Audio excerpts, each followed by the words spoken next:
He can't leave the country. The police are watching him, but so far they haven't touched him. Venezuela's self-proclaimed interim president, Juan Guaido. Now, he is calling for more countries and for his own military to come to his side and to help force President Nicolas Maduro out of power. Tonight, along with the U.S., add the European Parliament to a growing list of Guaido supporters in the battle for the future of Venezuela. I'm Brent Goff in Berlin. This is The Day.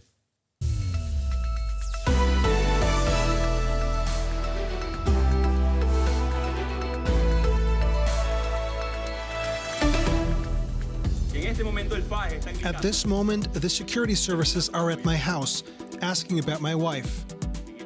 The dictatorship is trying to intimidate us. Venezuela is ready for a change, but we cannot do this alone.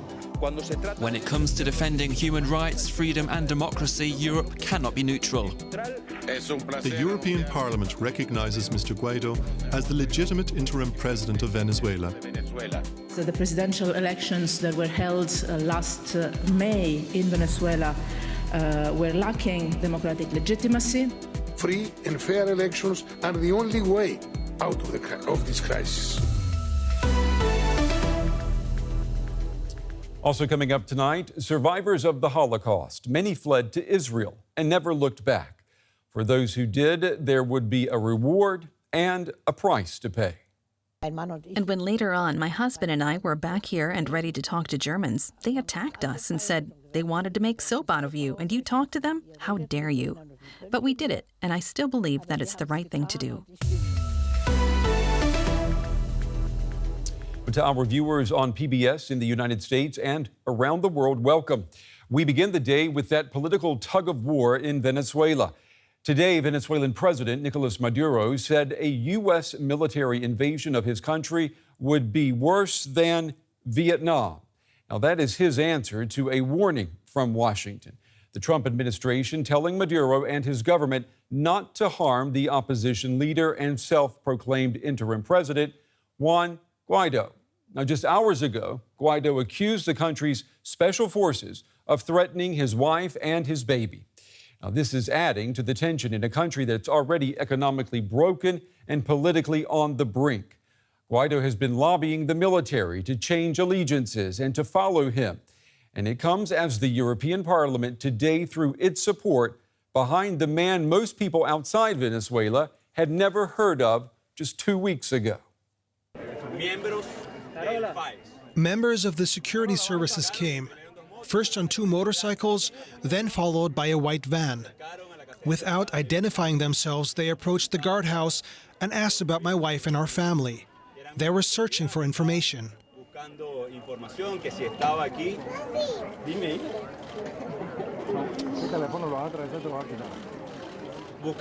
They were searching for information. Their goal was evidence. It is also evident that they did not achieve their goal. They cannot break up a Venezuelan family. All right, there was Juan Guaido there speaking moments ago with his wife and his baby. We are joined now by our correspondent, Oscar Schlenker. He's on the story for us in Caracas. Good evening to you, Oscar. So, Mr. Guaido, he says that he's being threatened, or his family is being threatened by the authorities there. How dangerous is the situation for him and his family? Well, it's very dangerous. We saw that the Supreme Court and the Attorney General issued some measures against him to leave the country and against his assets here. They stopped short of asking for his arrest, which is something that surprised a lot of press here, because in past other opposition leaders have been put under arrest. However, arresting Juan Guaido at this moment is very risky for Nicolas Maduro's government because of the threats that the U.S. has made if any harm comes to Juan Guaido or any member of Congress, for that matter. And, you know, Oscar, you and I, we've talked about this several times, this threat this morning coming from Washington. The fact that Juan Guaido is still free tonight, is that proof, in your opinion, that Maduro and his government, are they taking the threat from Washington seriously? Yes, they are definitely taking that threat seriously. We saw a few days ago Maduro speaking to the American public, asking them to reconsider. They've been coming back and forth. Some people, or some of the leaders in Maduro's government, are very belligerent in how they deal with the situation. Their rhetoric is very defiant, and to some it might seem violent. And other times they seem very open to negotiations and open to dialogue with the American public. It seems to me that the Maduro's government is going through a lot of confusion right now as to what to do with Juan Guaido and what to do with the power that is no longer in their hands completely at this moment. Yeah, speaking of power being in someone's hand, we know that Nicolas Maduro said earlier yesterday, in an interview that if the U.S. were to invade, if there were to be a military invasion, he said that the results would be worse for the U.S., worse than Vietnam. That implies that he is confident that he would have his military on his side to fight back. How can he be so sure that the generals are with him? Well, the high-ranking officers are with Maduro, and they must be because they have a vested interest in Venezuela. And not only that, they have a risk of going through a series of investigations from corruption to human rights violations to even drug trafficking that have already been issued internationally against a lot of the high-ranking officers. Now, the hope for the opposition is that middle and low-ranking officers will accept this amnesty law that the Congress is offering them.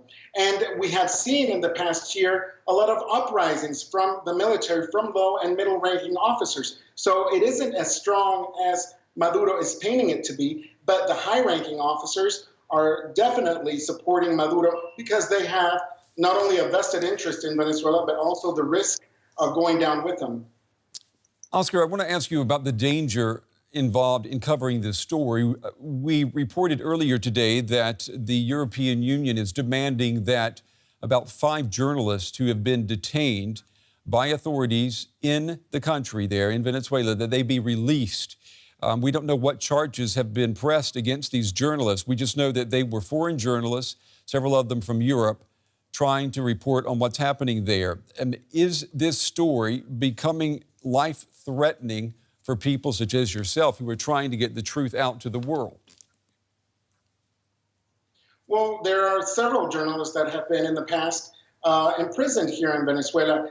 There is a German journalist, Billy Six, that is still detained here in Venezuela for covering the story of Maduro.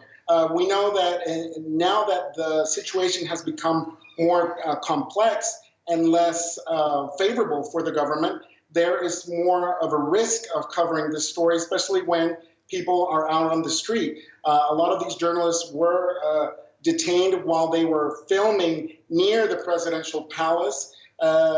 Some of them were covering news from within Chavismo, from within the government supporters' lines. So it's very dangerous to go into the story the way that some journalists have done, that in any other country would be free to do and very easy to obtain the information. But here it's not so easy. And one of the biggest hardships for journalists here is to get the official voice from the government.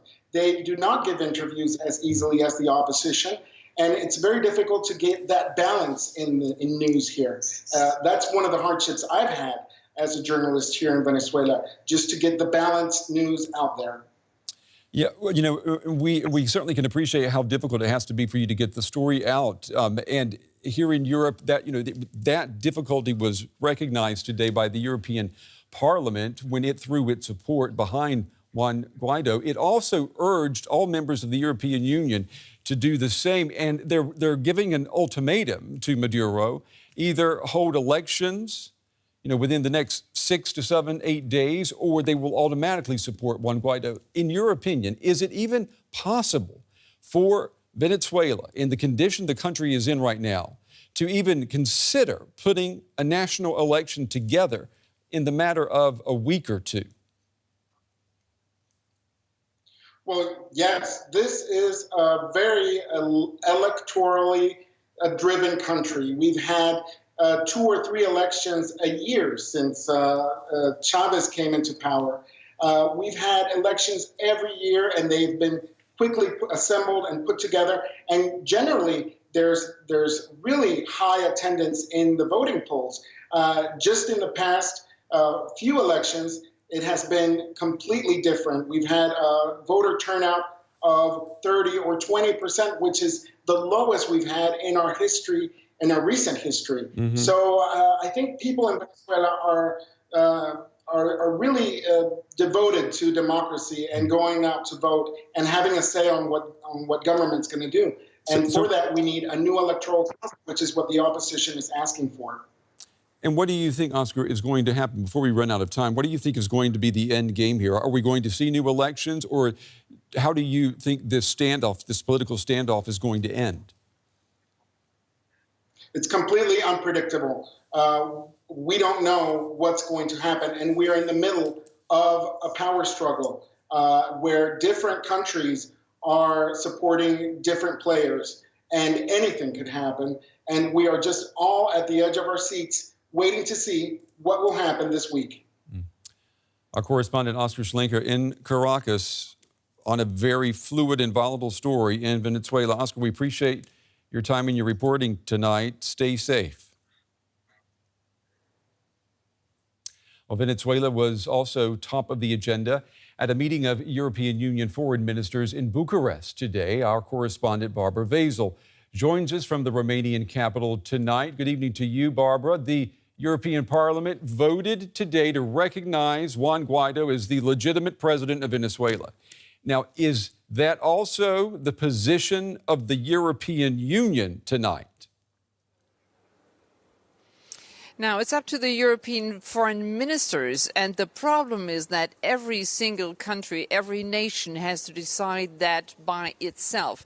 This is not something that can be done by just a common resolution and saying the EU supports, but every single country has to say, yes, we want to do that. Now, you already mentioned earlier the ultimatum that was set by the Big Four, by Spain, France, Germany, and the UK, trying to force Maduro into new elections and threatening to more or less immediately recognize Juan Guaido if he wouldn't follow their demands.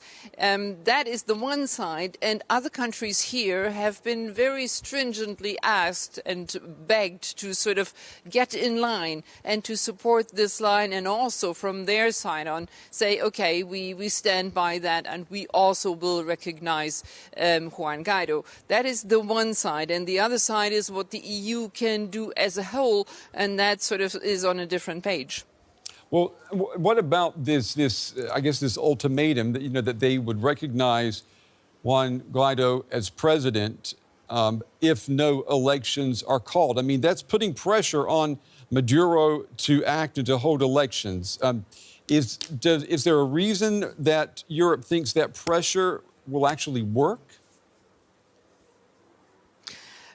The European Union says, and the foreign ministers who are involved in this ultimatum say, that we have to do our utmost to sort of support democratic process. We can't sort of just, sit here and watch as people in Venezuela suffer. They've been suffering now for months. Millions of people have left the country.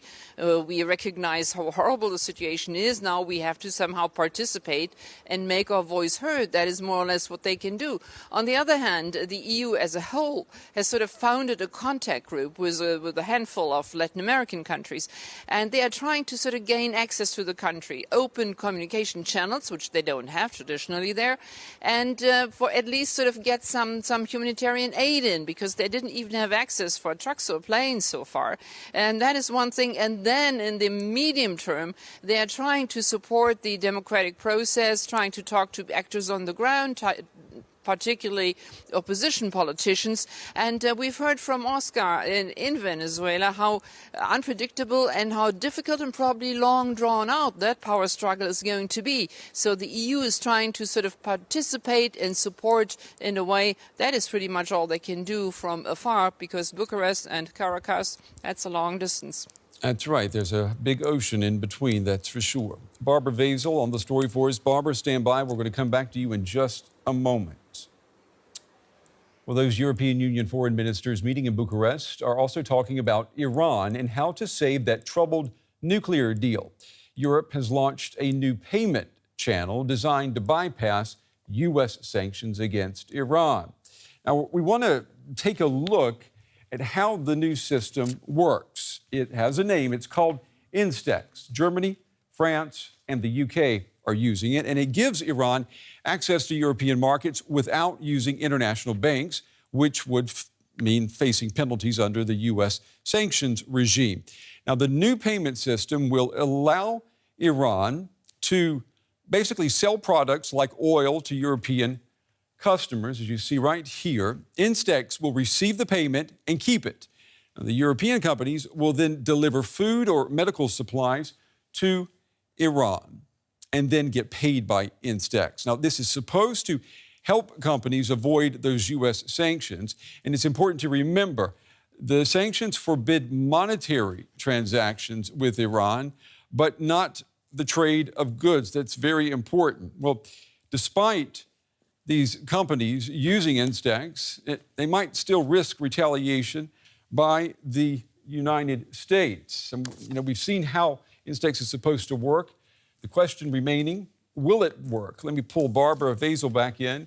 Barbara, so Instex is designed to circumvent U.S. sanctions on Iran. How likely are European companies, how likely is it that they're going to use this system if Washington begins to apply pressure? Now, they have set up a sort of barter system, as you explained, in order to sort of circumvent the whole sort of exchange of money, to sort of circumvent the whole sort of dollar-based international financial flow, and, of course, to circumvent SWIFT, the U.S.-controlled interbank sort of financial system. Mm-hmm. That's what this is about. Now, how likely is it that European companies are going to participate? This is mostly aimed at smaller up to medium-sized companies, which probably don't have such strong interests in the United States, and which probably therefore are not so much in danger of being hit by sanctions from the American side. That is what this is about, and so the foreign ministers admit that this is not for like big corporations. Most of them have, fled dealing with Iran because of the U.S. pressure. They somehow can't be included in this because nobody can protect them. But smaller and medium-sized corporations and firms who have interests, they could sort of participate in this barter system. And what this really is all about is a political signal. The European countries are just saying to the United States, this is an area of our interests. We have said we want to sort of keep to and stick to the U.S. to the Iran nuclear deal, and we are going to do our thing. We're just going to do and hold up our side, and we just try to sort of play ball with those who are willing to do it, and so they are more or less showing a rather strong signal to Washington. And it's interesting too, Barbara. This week, the National Intelligence of the United States admitted that, by all the signs that they have and they've seen, Iran is adhering to the requirements of that Iran nuclear deal. So when you consider that, and when you consider that Iran has welcomed the move with Instex, is that why EU leaders appear to believe that they can save the Iran deal? Whether they can save it, in a sense, it's difficult to say because we don't know yet what the U.S. government will do in the future. But they're trying to sort of keep their side of the deals because these three countries are the signatories of the deal. And they say, as you just mentioned, we think Iran is sort of upholding its obligations, and we see no reason to sort of trash the deal.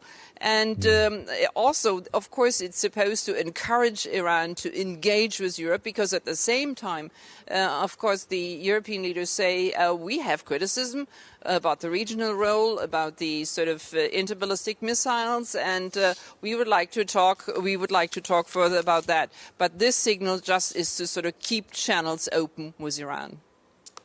All right. Our very own Barbara Wesel on the story for us tonight in Bucharest. Barbara, excellent reporting. Thank you very much.